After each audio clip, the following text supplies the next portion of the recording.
Login into the future அப்படின்ற மானோட episode 1 தான் பார்க்க போகிறோம். நம்ம ஒரு மான்ஸ்டரை காட்டுறாங்க. அது ஒரு பையனை அட்டாக் பண்ணுற மாதிரி. அந்த பையன் என்ன பண்ணான்னா அந்த மான்ஸ்டரை ஒத்தால எதிர்த்து நிற்கிறான். அவனோட ஃபுல் எனர்ஜியை யூஸ் பண்ணி அந்த மான்ஸ்டரை அட்டாக் பண்ண பார்க்குறான். உடனே பேக்ரவுண்டில் வந்து வாய்ஸ் ஓவர் கேட்குது. லூஷங் லூஷங்னு வாய்ஸ் ஓவர் கேட்குது. பார்த்தா நம்ம ஹீரோ லூ வந்து கிளாஸில் தூங்கிட்டு இருக்கான். உடனே அவன் எந்திரிச்சு பார்க்குறான்.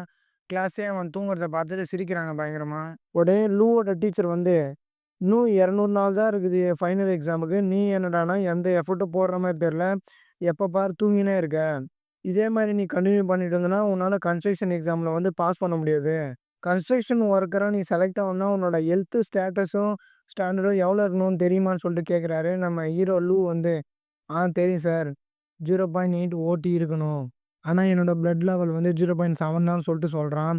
உடனே நம்ம சார் வந்து திட்டுறாரு. ஆமாம், இதே மாதிரி தூங்கினே இருந்தேன்னு வச்சுக்க அப்படி தான் இருக்கும் அப்படின்னு சொல்லிட்டு திட்டுறாரு. உடனே அங்கே இருந்த கிளாஸ்மேட்லாம் அவனை பார்த்து சிரிக்கிறாங்க.